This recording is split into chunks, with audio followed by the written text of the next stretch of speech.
আসসালামু আলাইকুম প্রিয় শিক্ষক নিবন্ধন প্রত্যাশীরা। আজকে আপনাদের সামনে আমি আবার উপস্থিত হয়েছি নতুন একটা ভিডিও নিয়ে। থাম্বনেল দেখে আপনারা বুঝতে পেরেছেন আজকে আপনাদের সাথে কোন বিষয় নিয়ে আলোচনা করব। হ্যাঁ, আজকে আপনাদের সাথে আমি আলোচনা করব শিক্ষক নিবন্ধনে ভাইভাতে কেন ফেল করায়। ঠিক আছে, মূল কথা হচ্ছে যে শিক্ষক নিবন্ধন ভাইভাতে যে ফেল করায় এটা অনেকের কাছে নতুন মনে হলেও আসলে কিন্তু শিক্ষক নিবন্ধনেও কিন্তু ফেল করায়। সুতরাং অবশ্যই বি কেয়ারফুল। ওকে, আসুন এখন দেখি আমরা যে কি কি কারণে আসলে শিক্ষক নিবন্ধনে ফেল করায়। ওকে, নাম্বার ওয়ানে রেখেছি আমি বেসিক প্রশ্ন। ঠিক আছে, যে কারণে আসলে সবচেয়ে বেশি ফেল করায়, সত্যি কথা বলতে গেলে কি বিসিএস সহ সকল চাকরি পরীক্ষায় যে ভাইভাটা হয় ঠিক শিক্ষক নিবন্ধনে একই রকম ভাইভা হয়। সবচেয়ে বড় কথা হচ্ছে যে শিক্ষক নিবন্ধনে হয়তোবা ভাইভাতে ফেল করায় খুবই কম। সর্বোচ্চ প্রিভিয়াস যে 16-17 বা এইগুলো যে রিসার্চ করে দেখা গেছে যে সর্বোচ্চ আপনার 5% অথবা 10% কিন্তু ফেল করায়।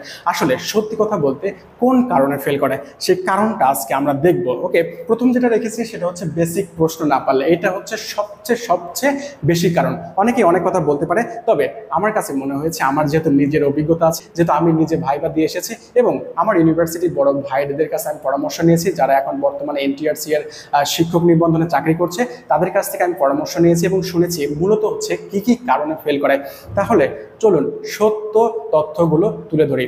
প্রথমে যেটা আছে সেটা হচ্ছে আপনাকে বেসিক প্রশ্ন করা হবে। ঠিক আছে, কারণ হচ্ছে আপনি যেহেতু শিক্ষক হবেন, আপনি যেহেতু ক্লাস নেবেন, ঠিক আছে, শ্রেণীকক্ষে ক্লাস নেবেন, অবশ্যই আপনার এনটিআরসি কর্তৃপক্ষ আপনাকে একটা পরীক্ষা নেবে আসলে কি আপনি শিক্ষক হওয়ার যোগ্য বা আপনি কি কথা বলতে পারেন। যেহেতু ফেস টু ফেস ভাইভা কিন্তু ফেস টু ফেস হয়, ঠিক আছে, সেখানে আপনাকে পরীক্ষা করা হবে আপনি আসলে শিক্ষক হওয়ার যোগ্য কিনা কিংবা আপনি কথা বলতে পারেন কিনা। আপনার যে সাবজেক্টটা আছে, মনে করেন অনার্সে আপনি পড়েছেন বা মাস্টার্সে পড়েছেন, 5-6 বছর ধরে পড়েছেন, সেই সাবজেক্ট সম্পর্কে আপনাকে যদি বেসিক কোশ্চেন করা হয়, আপনি সেই বেসিক প্রশ্নটা যদি না পারেন সত্যিকার অর্থে আপনাকে কিন্তু ফেল করে দেবে। কারণ তারা মনে করে নেবে যে আপনি যেহেতু যে সাবজেক্টটা অনার্স করেছেন, যে সাবজেক্টে মাস্টার্স করেছেন, সেই সাবজেক্টের বেসিক প্রশ্ন, একদম বেসিক প্রশ্ন, সেই প্রশ্নটা যদি আপনি না পারেন, সুতরাং আপনার মধ্যে ক্যাপাবিলিটি নাই, ঠিক আছে, আপনার যোগ্যতা নাই। সুতরাং তারা মনে করতে পারে যে আপনি যে কোনোভাবে হোক পাশ করে এসেছেন এবং আপনি শিক্ষক হওয়ার যোগ্যতা রাখেন না। সুতরাং সবচেয়ে বড় পয়েন্ট যেটা সেটা হচ্ছে যে আপনাকে বেসিক কিছু প্রশ্ন করা হবে। ঠিক আছে, বেসিক বলতে গেলে আপনার সাবজেক্ট সম্পর্কে কিছুটা ধরতে পারে এবং আপনার নিজের সম্পর্কে বা আপনার এলাকা সম্পর্কে ধরতে পারে। সত্যিকার অর্থে বেসিক বলতে গেলে একদমই সাধারণ প্রশ্ন, যেটা আসলে সবাই কম বেশি পারে। আমি বিশ্বাস করি যারা অনার্স মাস্টার্স কমপ্লিট করেছে অবশ্যই তাদের কিছুটা হলে যোগ্যতা আছে যে বেসিক কিছু প্রশ্ন করলে অবশ্যই পারবে। সুতরাং যদি আপনাকে বেসিক প্রশ্ন করা হয়, আপনি যদি সেই বেসিক প্রশ্নের উত্তর দিতে না পারেন, কথা হচ্ছে সেইখানে আপনাকে ফেল করিয়ে দিতে পারে। ক্লিয়ার? সুতরাং প্রথমে যেটা আছে বেসিক প্রশ্ন করা হবে, সেটা যদি আপনি না পারেন সুতরাং আপনি কিন্তু ফেল করতে পারেন। দ্বিতীয় যেটা আছে সেটা হচ্ছে শিষ্টাচার এবং ভদ্রতা বজায় না রাখলে। শিষ্টাচার এবং ভদ্রতা বজায় না রাখলে আপনি বড় বড় ইউনিভার্সিটিতে পড়তে পারেন। সুতরাং আপনি মনে করেন যে আপনি যদি মনে করেন যে আমি ঠিক আছে এনটিআরসি এর ভাইভাটায় গুনলাম না, এটা একটা ছোট চাকরির প্রক্রিয়া, একদম আপনি কোনো ভদ্রতা রাখলেন না, আপনি কোনো শিষ্টাচার রাখলেন না এবং যারা বোর্ড কর্তৃপক্ষ আছে তাদেরকে গোনার টাইমই দিলেন না। ঠিক আছে, সুতরাং আপনি যখন ঢুকবেন তখন মনে করেন যে আপনার ভাবটা এমন যেন আপনি চাকরি করতেই আসেন নাই। আপনাকে যে প্রশ্নগুলো করা হচ্ছে সেই প্রশ্নের অ্যান্সারগুলো এমনভাবে দিচ্ছেন যারা কর্তৃপক্ষ আছে তাদের কাছে মনে হলো যে আপনি অভদ্র বা আপনার মধ্যে শিষ্টাচার নাই। সুতরাং এই ক্ষেত্রেও আপনি যদি প্রশ্নের সঠিক অ্যান্সারও দিয়ে থাকেন সেক্ষেত্রেও আপনি কিন্তু ফেল করতে পারেন। সুতরাং ভাইভাটা হচ্ছে একটা শিষ্টাচার বা ভদ্রতার জায়গা। সুতরাং আপনাকে অবশ্যই ভাইভাতে ভালো করার জন্য অবশ্যই ভদ্রতা এবং শিষ্টাচার এই দুইটা অবশ্যই রাখতে হবে, আপনি যেখানেই পড়েন না কেন। মোট কথা হচ্ছে আপনি যেহেতু ভাইভা দিতে গিয়েছেন, একটা কর্তৃপক্ষ যেহেতু আছে, একটা যেহেতু প্রতিষ্ঠান, অবশ্যই আপনাকে ভদ্রতা এবং নম্রতা বজায় রাখতে হবে। সুতরাং এই কারণে কিন্তু আপনাকে ফেল করে দিতে পারে। কি কারণ? সেটা হচ্ছে যে শিষ্টাচার এবং ভদ্রতা যদি বজায় না রাখেন, ঠিক আছে, অনেকেই আছে মানে ভদ্রতা বজায় রাখে না, সুতরাং তাদেরকে কিন্তু ফেল করিয়ে দেওয়া হয়। আবার অনেকেই আছে যে ভয়ের কারণে কথাই বলতে পারে না। ঠিক আছে, একদম বেসিক কোশ্চেন করা হচ্ছে বা সাবজেক্ট সম্পর্কে বলা হচ্ছে বা নিজের সম্পর্কে বলা হচ্ছে, সে ভয়ের কারণে কথাই বলতে পারতেছে না। মূল কথা হচ্ছে যে আপনি যদি কথা না বলতে পারেন, আপনি যতটুকু শিখেছেন, মনে করেন যে আপনি অনেক কিছু জানেন বাট আপনাকে প্রশ্ন করা হলো আপনি কিছুই বলতে পারলেন না, মানে ভয়ে আপনার মুখ লাল হয়ে গেছে, হাত পা কাঁপাকাঁপি করতেছে, আপনি কিছুই পারলেন না। আমার একটা কথা শোনেন, আপনি যদি কিছুই না পারেন, আপনি যতটুকু জেনেছেন তার কোনো মূল্যই থাকলো না। ঠিক আছে, সুতরাং আপনাকে অবশ্যই প্রশ্নগুলোর অ্যান্সার করতে হবে এবং অবশ্যই বুকে সাহস নিয়ে, কনফিডেন্স নিয়ে আপনাকে অ্যান্সার করতে হবে এবং অবশ্যই আপনাকে ভদ্রতা এবং শিষ্টাচার এই দুইটা বজায় রেখেই কিন্তু কি করতে হবে, অ্যান্সার করতে হবে। তাছাড়া কিন্তু অভদ্রতার কি হবে, ফেলের মধ্যে পড়ে যাবে। 3 নাম্বার যেটা দিয়েছি আমি, সেটা হচ্ছে তথ্য ভুল দেওয়ার কারণে। ক্লিয়ার?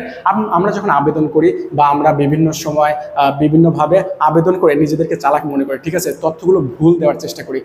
এই যে তথ্য ভুল দিলেন আপনি, তথ্য ভুল দেওয়ার পরে আপনাকে যদি কর্তৃপক্ষ ধরতে পারে, এনটিআরসি কর্তৃপক্ষ ধরতে পারে যে আপনি ভুল তথ্য দিয়েছেন অথবা প্রক্সি দিয়ে এসেছেন, ক্লিয়ার, এইটা যদি ধরতে পারে তার মানে আপনাকে অবশ্যই ফেল করাবে। ক্লিয়ার? তথ্যটা ভুল দেওয়া যাবে না, তথ্যটা অবশ্যই অ্যাকুরেট দিতে হবে এবং প্রক্সির যে বিষয়টা থাকে এটা সম্পূর্ণরূপে অ্যাভয়েড করতে হবে। আপনি যেহেতু শিক্ষকতার পেশায় যোগদান করবেন, শিক্ষকতা যেহেতু একটা মহান পেশা, সুতরাং আপনাকে অবশ্যই একদম সৎ এবং শিষ্টাচারভাবেই এই নিয়োগ প্রক্রিয়ায় অংশগ্রহণ করতে হবে। তাহলে আমরা 4 নম্বর কি দেখলাম? 4 নম্বর দেখলাম হচ্ছে কি, তথ্য ভুল দেওয়া যাবে না এবং প্রক্সির যে ব্যাপার স্যাপার থাকে, এই ব্যাপার স্যাপার থাকলে আপনাকে অবশ্যই ফেল করাবে। ক্লিয়ার? তারপর আমরা দেখি 4 নম্বর হচ্ছে এনআইডি কার্ড এবং সার্টিফিকেটে যদি ভুল থাকে। ক্লিয়ার? এনআইডি কার্ড এবং সার্টিফিকেটে যদি ভুল থাকে তাহলে কিন্তু কর্তৃপক্ষ আপনাকে ফেল করে দিতে পারে। তারা চিন্তা করবে আপনার যে এনআইডি কার্ডের সমস্যাটা আছে বা আপনার যে সার্টিফিকেটের সমস্যা আছে, এই সমস্যাগুলো যদি সমাধান করার জন্য দীর্ঘ সময় লাগে তাহলে অবশ্যই তারা কিন্তু ফেল করাতে পারে। কারণটা হচ্ছে তাদের যেহেতু নিয়োগ প্রক্রিয়া খুবই দ্রুত কমপ্লিট করার তারা চিন্তা ভাবনা করবে। এখন আপনি যদি আপনার সার্টিফিকেট বা এনআইডি কার্ড শুদ্ধ করার জন্য জায়গায় জায়গায় ঘোরাফেরা করেন, তখন অবশ্যই তাদের কি সময়টা নষ্ট হবে এবং আপনার জন্য অপেক্ষা করবে না। সুতরাং এনআইডি কার্ড এবং সার্টিফিকেটে যদি ভুল থাকে অবশ্যই আপনাকে ফেল করিয়ে দিতে পারে। আপনারা যারা অনার্স মাস্টার্স কমপ্লিট করেছেন, আমার পরামর্শ থাকবে আপনারা আগে থেকেই, আপনারা যখন অনার্সে পড়েছেন বা আপনারা যখন মাস্টার্স করছেন, আপনারা অবশ্যই ওই সময়টাই আপনার এনআইডি কার্ড এবং সার্টিফিকেটটা সংশোধন করে নেবেন যাদের ভুল আছে। ক্লিয়ার? আর যাদের ঠিক আছে তাদের তো কোনো সমস্যাই নেই।